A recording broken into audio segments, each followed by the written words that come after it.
नमस्कार, मैं श्याम नंदन कुमार आपका एसएन के क्लासेज में स्वागत करता हूं। आज हम लोग भारत की राज्य व्यवस्था के अंतर्गत पढ़ रहे हैं संविधान की प्रमुख विशेषताएं। यह हमारा भारत की राज्य व्यवस्था के अंतर्गत अर्थात इंडियन पॉलिटी के अंतर्गत तीसरा चैप्टर चल रहा है, जिसके अंतर्गत हम लोग देख रहे हैं संविधान के अनुच्छेद।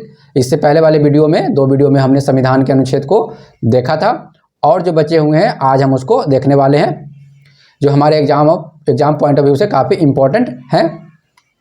तो चलिए आज हम देखते हैं कौन कौन से आर्टिकल जो बचे हुए हैं इम्पोर्टेंट है एग्जाम के लिए। यह हमारा भारत की राज्य व्यवस्था के अंतर्गत 28वां लेक्चर चल रहा है।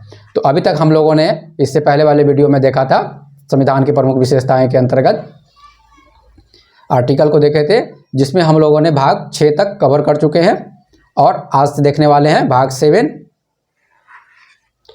आपको बताएं कि संविधान के जो भारतीय संविधान है उसमें टोटल कितने भाग है? टोटल है 22 भाग है। ठीक, कभी कभी आपको 25 भी देखने को मिलेंगे। ठीक, 22 भी सही है, 25 भी सही है। ये हम लोगों ने देखा था कि कैसे 22 भी सही है और 25 भी। इससे पहले वाले वीडियो में हम लोगों ने देखा था कि दोनों सही है। चलिए तो आगे देखते हैं हम भाग 7, संविधान का भाग 7। ये जो है संविधान के भाग 7 को क्या कर दिया गया? समाप्त कर दिया गया है। चलिए नेक्स्ट देखते हैं 8। भाग 8 में क्या बात की गई है? भाग 8 जो है संविधान का, वो बात हुआ है संघ राज्य क्षेत्र के बारे में वर्णन करता है। आपके एग्जाम में कैसे पूछेंगे? ये पूछेंगे भाग 8, संविधान के भाग 8 किससे संबंधित है? तो किससे संबंधित है? संघ राज्य क्षेत्र से संबंधित है। या यूँ पूछेगा एग्जाम में कि संघ राज्य क्षेत्र भारत के संविधान के किस भाग में वर्णित है? तो वह वर्णित है भाग 8 में। ठीक, संविधान के भाग 8 में 8 में वर्णित है। तो इसमें हम आर्टिकल देखते हैं कि कौन सा इंपॉर्टेंट है। आर्टिकल 239, संघ राज्य क्षेत्रों का प्रशासन। आपसे पूछा जाएगा संघ राज्य क्षेत्रों का प्रशासन इनमें से कौन से आर्टिकल में वर्णित है? तो यह वर्णित है आर्टिकल 239। या यूँ पूछेगा कि 239 जो आर्टिकल है संविधान के, भारतीय संविधान के, उसमें क्या वर्णित है? उसमें वर्णित है संघ राज्य क्षेत्रों का प्रशासन। चलिए देखते हैं नेक्स्ट 239 क। इसमें दिल्ली के संबंध में विशेष उपबंध, दिल्ली के बारे में जो है विशेष उपबंध किए गए हैं, उसको विशेष प्रावधान किए गए हैं। इसमें 239 क आर्टिकल जो है वह दिल्ली के संबंध में विशेष उपबंध। या आपसे यूँ पूछ सकते हैं कि दिल्ली के संबंध में विशेष उपबंध संविधान के किस पार्ट में वर्णित है? तो वह संविधान के 8वें पार्ट में वर्णित है। चलिए नेक्स्ट देखते हैं 240, आर्टिकल 240। हम लोग उसी आर्टिकल को पढ़ रहे हैं जो एग्जाम पॉइंट ऑफ व्यू से काफ़ी इंपॉर्टेंट है हमारे लिए। ठीक, कुछ संघ राज्य क्षेत्रों के लिए विनियमन बनाने की राष्ट्रपति की शक्ति। आर्टिकल 240 ये बात बताता है, ये कहता है कि राष्ट्रपति के पास शक्ति है। ठीक है, संघ राज्य क्षेत्रों के लिए कुछ नियम कानून बनाने के लिए। ठीक, अर्थात आर्टिकल 240 राष्ट्रपति को यह पावर देता है कि संघ राज्य क्षेत्र के बारे में नियम कानून बना सकते हैं। चलिए 241 देखते हैं। आर्टिकल 241 संघ राज्य क्षेत्रों के लिए उच्च न्यायालय। आपसे एग्जाम में यही पूछ सकता है कि 200 आर्टिकल किससे संबंधित है?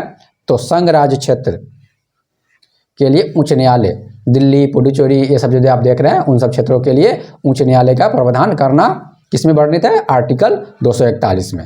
नेक्स्ट देखते हैं भाग 9, काफ़ी इंपॉर्टेंट है एग्जाम के लिए, मोस्ट इंपॉर्टेंट, पंचायत।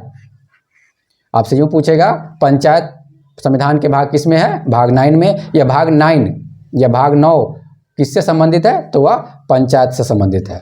ठीक, काफ़ी इंपॉर्टेंट है एग्जाम के लिए। किसी भी एग्जाम में पंचायत वाले जो होते हैं, पंचायत से संबंधित क्वेश्चन काफ़ी पूछे जाते हैं। ठीक है, तो इसमें देखिए आर्टिकल देखते हैं। आर्टिकल 243 क किसकी बात करता है? ग्राम सभा। 243 ख पंचायतों के गठन। 243 ग पंचायतों की संरचना। ये काफ़ी इंपॉर्टेंट है आपके। 243 क, 243 ख, 243 ग। ठीक, ग्राम सभा, 243 का ग्राम सभा, 243 ख पंचायतों का गठन, 243 ग पंचायतों की संरचना। ठीक, नेक्स्ट देखते हैं 243 के अंतर्गत ही जो पंचायत पढ़ रहे हैं उसके अंतर्गत 243 झ, इसमें है वित्तीय स्थिति के पुनर्विलोकन के लिए वित्त आयोग का गठन। आपसे ये पूछ सकते हैं कि पंचायत लेवल पे आप देखते हैं कि वित्त आयोग का गठन किया जाता है स्टेट लेवल पे, ठीक है ना, वो आर्टिकल किस में वर्णित है, तो आर्टिकल 243 झ में वर्णित है, या 243 आपको सिंपल 243 भी दे सकते हैं। तो हमारा क्या होगा आंसर, 243 होगा झ। किसमें, वित्त आयोग का गठन की बात किसमें करते हैं, स्टेट में देखें तो स्टेट में वित्त आयोग के गठन की बात किसमें किया गया है, तो 243 झ में वर्णित किया गया है। चलिए 243 ट देखते हैं, पंचायतों के लिए निर्वाचन अर्थात इलेक्शन जो देखते हैं पंचायत लेवल पर जो इलेक्शन होते हैं वो उसका आर्टिकल कौन सा वर्णित है, किसमें वर्णित है, तो वो वर्णित है 243 ट। पंचायत काफ़ी इंपॉर्टेंट है, भाग 9 काफ़ी इंपॉर्टेंट है संविधान के एग्जाम में, चाहे पीसीएस हो या यूपीएससी एग्जाम हो, इसमें पंचायतों से बचाते सिलेबस में दिया हुआ है पंचायत पढ़ने के लिए, ठीक है ना, काफ़ी इंपॉर्टेंट है, इसको याद करना बहुत ही इंपॉर्टेंट है। चलिए 9 का में देखते हैं, भाग 9 का इसमें है नगर पालिका से संबंधित है, 243 था नगर पालिकाओं का गठन, 243 द नगर पालिकाओं की संरचना। मोस्ट इंपॉर्टेंट आर्टिकल है, जब हम लोग पंचायत पढ़ेंगे डिटेल में चैप्टर पढ़ेंगे तो उसमें देखेंगे पंचायत के लिए और कौन कौन सी प्रावधान किए गए, जब डिटेल में पढ़ेंगे तो वहाँ देखेंगे। उसी तरह नगर पालिका में जब पढ़ेंगे हम लोग आगे वाले चैप्टर में देखेंगे आने वाले वीडियो में, तो वहाँ भी हम लोग इसको डिटेल में पढ़ेंगे। अभी आप क्या कीजिए, सिंपल सा आर्टिकल को याद रखें, 243 था नगर पालिकाओं का गठन, 243 द नगर पालिकाओं की संरचना, 243 यह है नगर पालिकाओं के लिए निर्वाचन अर्थात इलेक्शन। नगर पालिका के जो इलेक्शन होते हैं उसमें जो है आपके इलेक्शन का वर्णन किस आर्टिकल में किया गया है, संविधान के आर्टिकल 243 क में वर्णित किया गया है। चलिए देखते हैं 243 घ जिला योजना के लिए समिति, ये भी काफ़ी इंपॉर्टेंट आर्टिकल है। ये सब ऐसे आर्टिकल है जो एग्जाम में पूछ चुके हैं और ऐसी संभावना है कि एग्जाम में पूछेंगे, काफ़ी इंपॉर्टेंट आर्टिकल हो जाते हैं ये सब। 243 घ जिला योजना के लिए समिति का जो वर्णन किया गया किस आर्टिकल में किया गया है, वो आर्टिकल 243 घ। आपको बता दें कि संविधान में लगभग 400 के आसपास आर्टिकल है, जिसमें से आपको 100 से 120 के आसपास में आर्टिकल याद रखने हैं जो एग्जाम में बार बार पूछे जाते हैं। अप्रॉक्स आपको 100 आर्टिकल याद करके ही जाने हैं एग्जाम में। भाग 9 ख सहकारी सोसाइटियाँ, ये भी काफ़ी इंपॉर्टेंट है। भाग 9 ख आपसे पूछेंगे कि भाग 9 ख किससे संबंधित है, तो वह संबंधित है सहकारी समितियां से। भाग 9 किससे संबंधित है, तो वह पंचायतों से। 9 क किससे संबंधित है, तो वह नगर पालिका से। ऐसे ही आपको याद रखने काफ़ी इंपॉर्टेंट है। चलिए 243 झ सहकारी सोसाइटियों का निगमन से संबंधित है, ठीक। 243 झ किससे संबंधित है, सहकारी सोसाइटी का निगमन से संबंधित है। चलिए भाग 10 देखते हैं, काफ़ी इंपॉर्टेंट है। भाग 10 आपसे पूछेंगे अनुसूचित और जनजाति क्षेत्र का वर्णन संविधान के किस भाग में किए गए हैं, तो वह भाग है 10। यूँ पूछेंगे कि भाग 10 में क्या वर्णित है, तो उसमें वर्णित है अनुसूचित और जनजाति क्षेत्रों का वर्णन किया गया, ठीक। भाग 11 देखते हैं, काफ़ी इंपॉर्टेंट है भाग 11 भी, ठीक। संघ और राज्य क्षेत्रों के बीच संबंध अर्थात सेंट्रल गवर्नमेंट और स्टेट गवर्नमेंट के रिलेशनशिप के बारे में वर्णन किया गया है या उसमें आर्टिकल में डिफाइन किया गया है, ठीक।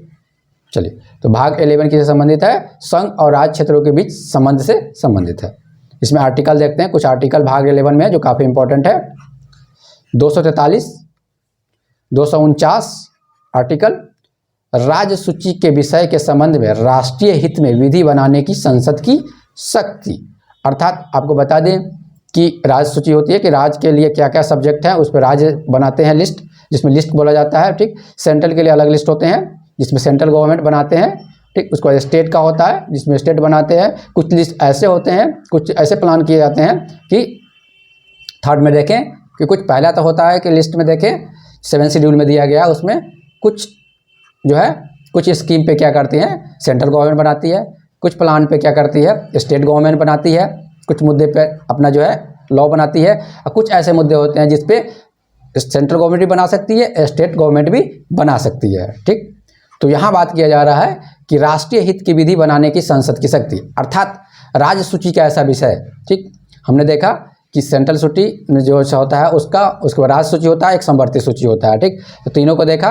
जो सेंट्रल की सूची होती है उसमें क्या करते हैं, सेंट्रल गवर्नमेंट बनाती है। राज्य सूची का जो विषय होता है उसमें क्या होता है, राज्य बनाती है। एक समवर्ती सूची है उसमें क्या करते हैं कि सेंट्रल गवर्नमेंट और स्टेट गवर्नमेंट दोनों बना सकती है। लेकिन यहाँ बात कर रहा है कि राज्य सूची के कुछ ऐसे विषय हैं, ठीक, क्योंकि यह अधिकार तो राज्य का है बनाने के लिए, लेकिन कुछ ऐसे विषय हैं जिसमें क्या है, राष्ट्रीय हित की विधि बनाने के लिए कुछ ऐसे विषय हैं जिस पे एक संसद भी क्या कर सकती है, लॉ बना सकती है।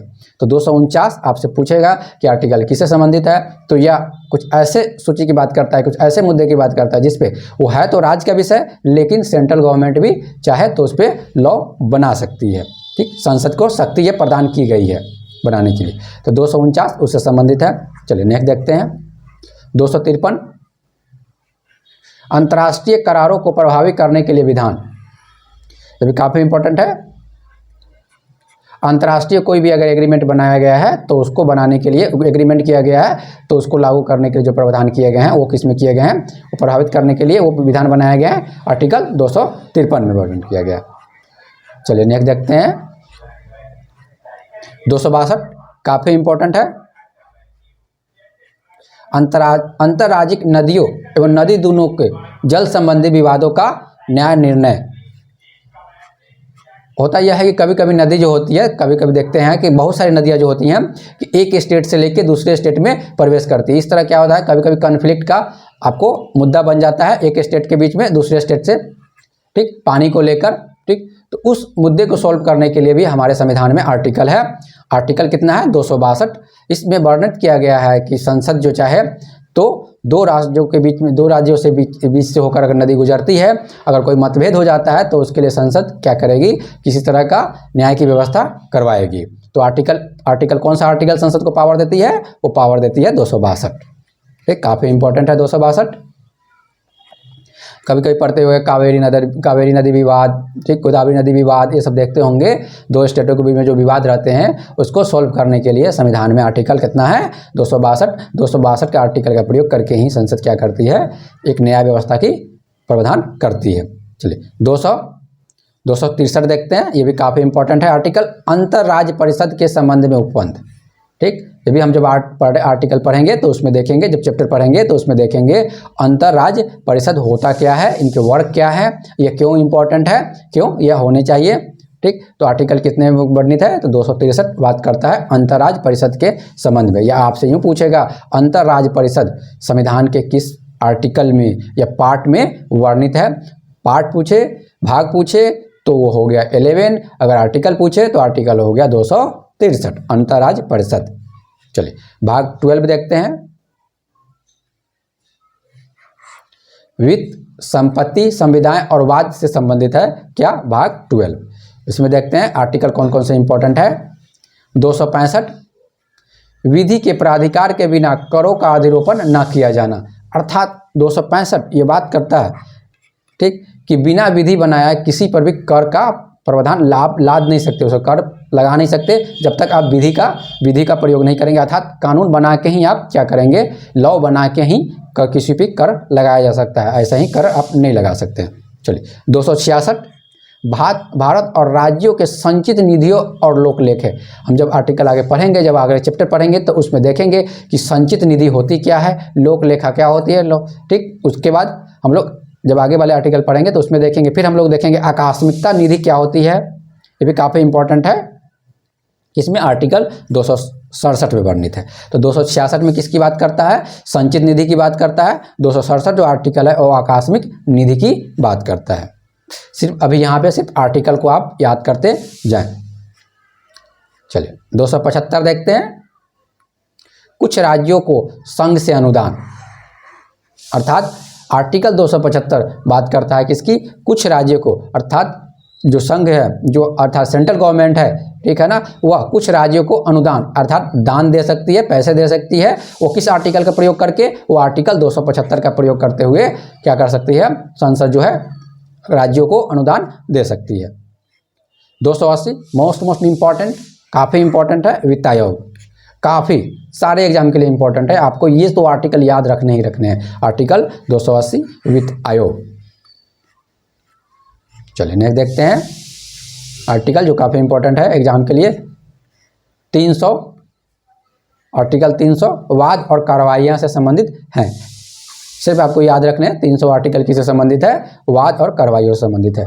300 क मोस्ट इंपॉर्टेंट, विधि के प्राधिकार के बिना व्यक्तियों को संपत्ति से वंचित न किया जाना, अर्थात संपत्ति का अधिकार। आपसे आर्टिकल में कितने बार एग्जाम में पूछे गए हैं, संपत्ति का अधिकार किस में वर्णित है, आपको दे देंगे कि यह मूल अधिकार में वर्णित है, नहीं, गलत हो जाएगा वहाँ पे, क्योंकि यह संपत्ति का अधिकार जो था पहले क्या था, मूल अधिकार था, लेकिन इसको क्या कर दिया गया, वहाँ से हटाकर संविधान संशोधन द्वारा 300 क में कर दिया गया, अर्थात यह लीगल राइट हो गया, यह मौलिक अधिकार आपका नहीं हो गया। ये सब आगे हम पढ़ेंगे, मौलिक अधिकार क्या होता है, लीगल राइट क्या होता है, जब आगे धीरे धीरे हम पढ़ते जाएंगे तो समझेंगे सब चीज़ों को। यहाँ सिर्फ याद रखना है 300 क अर्थात किससे संबंधित है, संपत्ति का अधिकार से संबंधित है, और संपत्ति का अधिकार एक मौलिक अधिकार नहीं है, इतना आप याद रखें।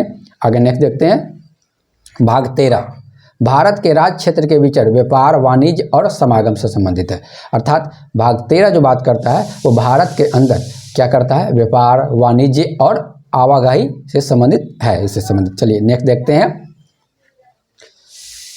इसके अंतर्गत आर्टिकल, अब भाग 14 देखते हैं, संघ और राज्य क्षेत्र के अधीन सेवाएं। ठीक, जितने भी गवर्नमेंट के एम्प्लॉय देखते हैं या सेंट्रल गवर्नमेंट में या स्टेट गवर्नमेंट में, उसमें देखें तो भाग 14 में उनके बारे में वर्णन किया गया है, या भाग 14 उन्हीं से संबंधित है, गवर्नमेंट एम्प्लॉय से, सेंट्रल गवर्नमेंट का हो या स्टेट गवर्नमेंट में। संघ और राज्य क्षेत्रों के राज्यों के अधीन सेवाएं। चलिए नेक्स्ट देखते हैं, इसमें आर्टिकल कौन कौन सा इंपॉर्टेंट है। आर्टिकल 14 भाग 14 के अंतर्गत 311 काफ़ी इंपॉर्टेंट है, संघ और राज्य क्षेत्र के अधीन सिविल हैसियत में नियोजित व्यक्तियों के पदच्युत किया जाना, पद से हटाया जाना या पंक्ति में अवनत किया जाना। अर्थात जो गवर्नमेंट एम्प्लॉय हैं उनको क्या है, उनको जो है मतलब पद से हटाया जाना, ठीक, या उनके जो है उनका क्या बोलते हैं, पंक्ति में अवनत किया जाना, उनको बढ़ाया जाना या घटाया जाना, इन सब संबंधित जो है किससे संबंधित है, आर्टिकल 311 में वर्णित है। ठीक है, तो आप यूँ समझिए 311 जो आर्टिकल है वो गवर्नमेंट एम्प्लॉय से संबंधित है, चाहे वो स्टेट गवर्नमेंट में हो या सेंट्रल गवर्नमेंट के हो, उनसे संबंधित है 311 जो आर्टिकल है। ठीक, उनमें वर्णित है, हटाया जाने के लिए भी है, उनको जो है कम किया जाना, उनको जो है और उसको ऊपर किया जाना, ठीक है, पद में, ये सब जो किस में वर्णित है, आर्टिकल 311 में। 312 अखिल भारतीय सेवाएं, 312 काफ़ी इंपॉर्टेंट है, अखिल भारतीय सेवाएं जो है वर्णित किया गया है, किसमें, वो वर्णित किया गया है 312 आर्टिकल में। उसके बाद 315 आर्टिकल काफ़ी इंपॉर्टेंट है। 315 आर्टिकल देखें तो यह संघ और राज्यों के लिए लोक सेवा आयोग, संघ और राज्यों के लिए लोक सेवा आयोग का जो वर्णन किया गया है वह आर्टिकल 315 में वर्णित किया गया है। 320 लोक सेवा आयोग के कृत्य, ये सब जब आगे हम चैप्टर पढ़ेंगे तो उसमें देखते जाएंगे, प्रत्येक भाग को जब पढ़ते जाएंगे तो वहाँ डिटेल में पढ़ते जाएंगे। यहाँ सिर्फ आपको आर्टिकल याद रखने हैं। क्यों याद रखने हैं, क्योंकि एग्जाम में कितने बार पूछे गए हैं और पूछे जाने की संभावना है, बहुत संभावना है कि आर्टिकल जब भी पूछते हैं, आगे वाले जब नेक्स्ट वीडियो जब देखेंगे आने वाले वीडियो में तो देखेंगे वहाँ पे कि किस तरह के क्वेश्चन पूछते हैं आर्टिकल से। तो 320 लोक सेवा आयोग के कृत्य किस में वर्णित है, आर्टिकल 320 में वर्णित है। ठीक, उसके बाद चलिए भाग 14 क देखते हैं।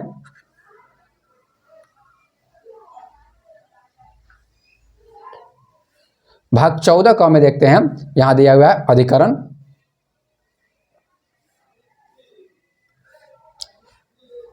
चौदह का किसकी बात करता है, अधिकरण की बात करता है। 323 का प्रशासनिक अधिकरण की बात करता है। 323 का प्रशासनिक अधिकरण की बात करता है। उसके बाद आ जाइए भाग 15 निर्वाचन। भाग 15 काफ़ी इंपॉर्टेंट है, वो किससे संबंधित है, वो संबंधित है निर्वाचन से संबंधित है, अर्थात इलेक्शन से संबंधित है। जो भी आप देखते हैं स्टेट गवर्नमेंट का इलेक्शन होता है, एमएलए, एमपी, राष्ट्रपति, ठीक, उसके बाद क्या करते हैं उपराष्ट्रपति, इन सब चीज़ों के जो किया जाता है वो आपका कहाँ किस में वर्णित है, वो आर्टिकल 324 में जो है, आर्टिकल 324 में जो है निर्वाचन आयोग जो है वह उनसे संबंधित है। और वो किस में वर्णित है निर्वाचन आयोग के बारे में, वो भाग 15 में वर्णित है। इसमें लिखा हुआ निर्वाचन के अधीन निर्देशन और नियंत्रण का निर्वाचन आयोग में निहित होना, अर्थात सिंपल सा भी याद रखें कि निर्वाचन आयोग इलेक्शन कमीशन जो है के लिए कौन सा आर्टिकल है, वो आर्टिकल 324 या 324 आर्टिकल जो है इलेक्शन कमीशन से संबंधित है। 326 लोकसभा और राज्यों के विधानसभाओं के लिए निर्वाचनों का वयस्क मताधिकार के आधार पे होना, ठीक, अर्थात 326 ये बताता है कि वयस्क मताधिकार के आधार पे, वयस्क मताधिकार के आधार पे इलेक्शन की बात जो करता है वो आर्टिकल कौन करता है, आर्टिकल 326 करता है। काफी इंपॉर्टेंट आर्टिकल है 324 326 दोनों।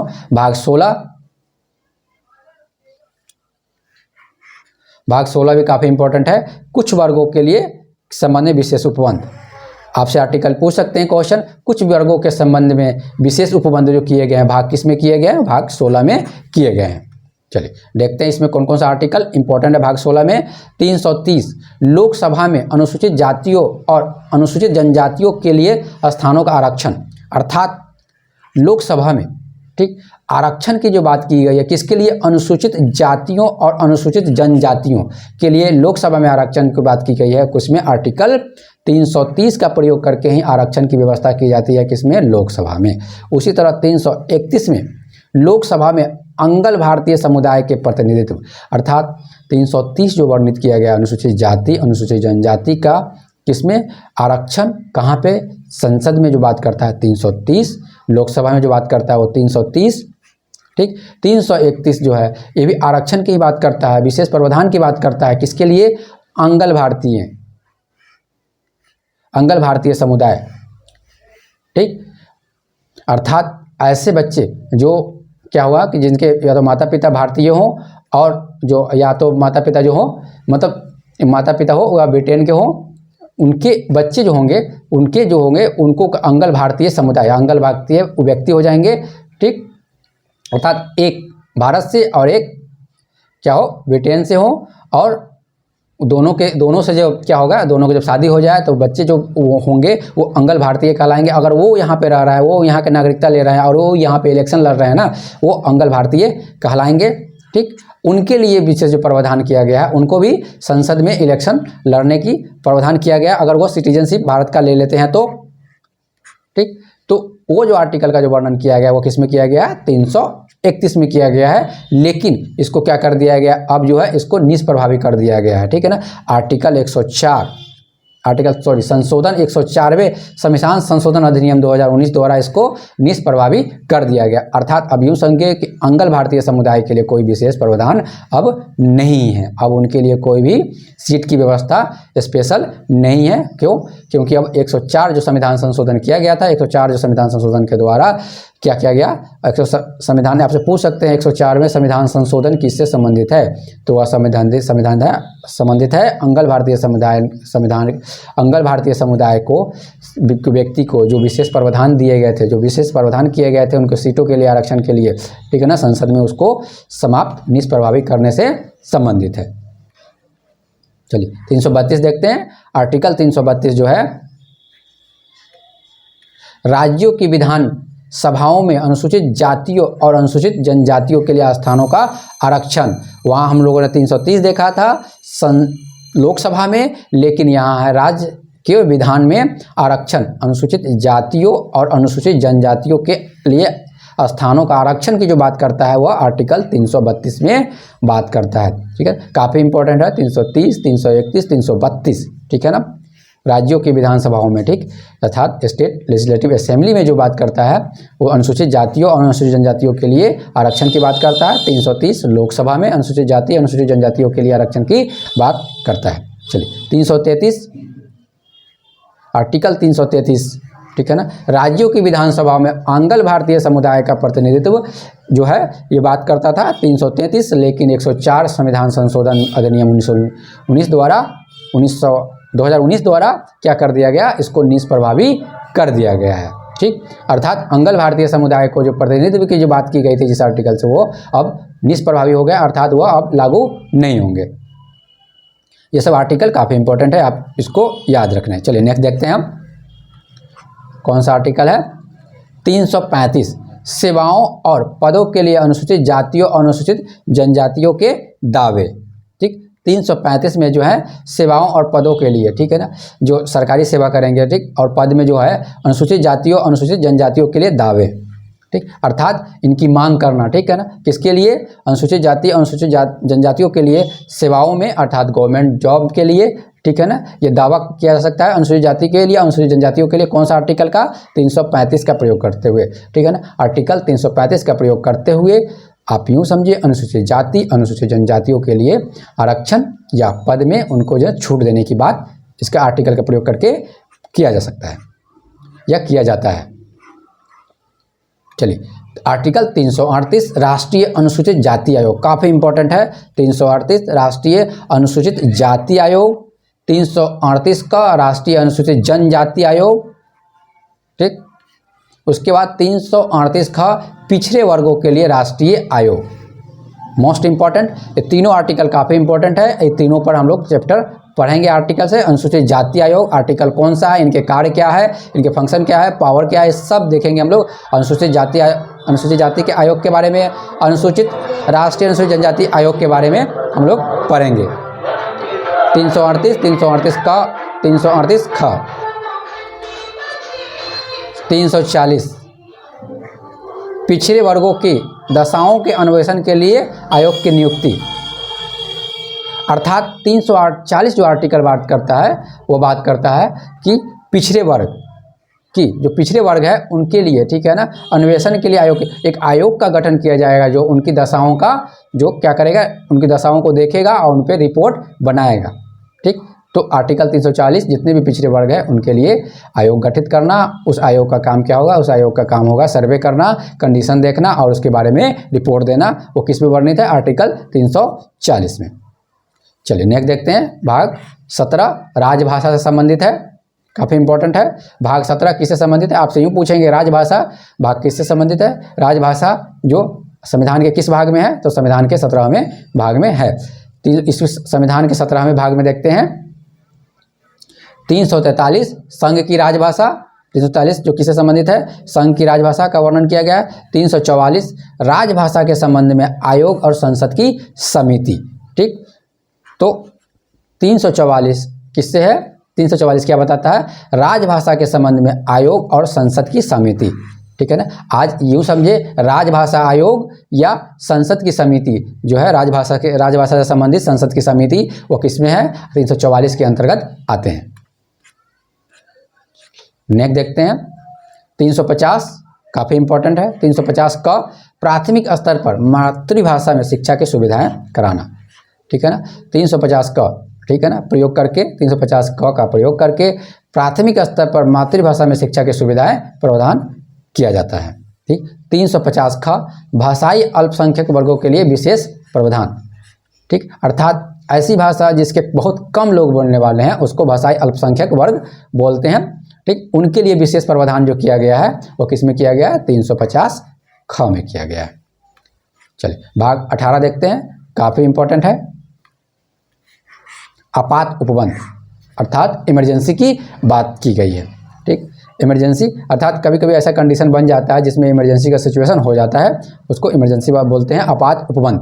ठीक, तो भाग 18 में आपसे ये पूछेंगे कि भाग 18 किससे संबंधित है, तो वह है आपात उपबंध से संबंधित है। अर्थात कुछ ऐसा कंडीशन इमरजेंसी आ जाए उस समय में किस तरह के प्रावधान करने चाहिए, क्या पावर होनी चाहिए। ठीक है, इन सब चीज़ों के बारे में आपको कहाँ मिलेंगे, आपात भाग 18 में आपको देखने को मिलेंगे। ठीक है ना, 352 आर्टिकल काफ़ी इंपॉर्टेंट है।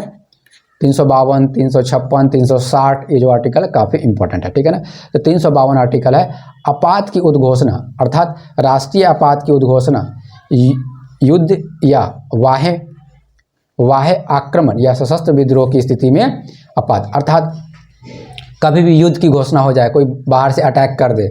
ठीक है ना, कभी भी हो सकता है कि पाकिस्तान अटैक कर दे, उस स्थिति में जो आपात क्या कर देंगे, आपको क्या इमरजेंसी लागू करना होगा।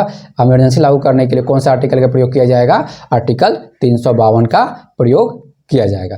बजाते हम लोग देखेंगे कि आपात राष्ट्रीय जो है राष्ट्रीय आपात जो है राष्ट्रीय आपातकाल किस समय घोषित होता है, इनमें कौन कौन सा पावर है, किन के पास क्या पावर है, ये सब चीज़ों हम जब चैप्टर पढ़ेंगे ठीक, वहाँ हम लोग देखेंगे। अभी देखना है कि 352 जो है आपको सिर्फ याद रखना है कि राष्ट्रीय आपात की बात करता है। 356 राज्यों में संवैधानिक तंत्र के विफल हो जाने की दशा में उपबंध।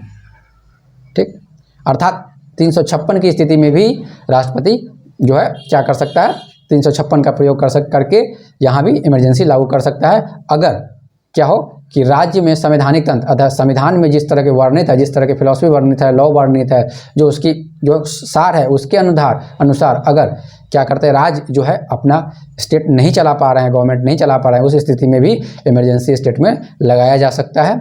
तो उस स्थिति में जो है राष्ट्रपति तो 356 का प्रयोग करके लगाते हैं, राष्ट्रीय जो है आपातकाल घोषित किया जाता है उस स्थिति में। ठीक है ना। 360 जो है आर्टिकल वित्तीय आपात के बारे में उपबंध करता है, फाइनेंशियल इमरजेंसी के बारे में बात करता है। अर्थात कभी कभी ऐसा हो जाए कि देश के पास इकोनॉमी को चलाने के लिए, देश को चलाने के लिए पैसे ही नहीं रहे, ठीक है ना, उस स्थिति में क्या किया जाता है, आपात उपबंध का व्यवस्था किया जाता है, आपात उपबंध की घोषणा की जाती है। ठीक, तो वो आर्टिकल किस में वर्णित है, वह आर्टिकल 360 में वर्णित है। भाग 19 भाग 19 प्रकीर्णन तो संबंधित है। भाग 90 के अंतर्गत देखते हैं कौन सा आर्टिकल है, आर्टिकल 365 संघ द्वारा दिए गए निर्देशों का अनुपालन करने में या उनको प्रभावित करने में असफलता का प्रभाव। ठीक, इस स्थिति में भी है इमरजेंसी लागू किया जाता है, स्टेट में लागू कर दिया जा सकता है आर्टिकल 365 का प्रयोग करके भी। ठीक, यह कब किया जाता है, जब राज्य सेंट्रल गवर्नमेंट स्टेट गवर्नमेंट को कोई सजेशन देती है और स्टेट गवर्नमेंट उसको नहीं मानता है, तो इस स्थिति में भी इमरजेंसी लागू किया जा सकता है स्टेट में। तो आर्टिकल 365 का भी प्रयोग करके लागू किया जा सकता है। ठीक, तो यह आर्टिकल 365 सेंट्रल गवर्नमेंट को पावर देती है। भाग 20 संविधान का संशोधन अर्थात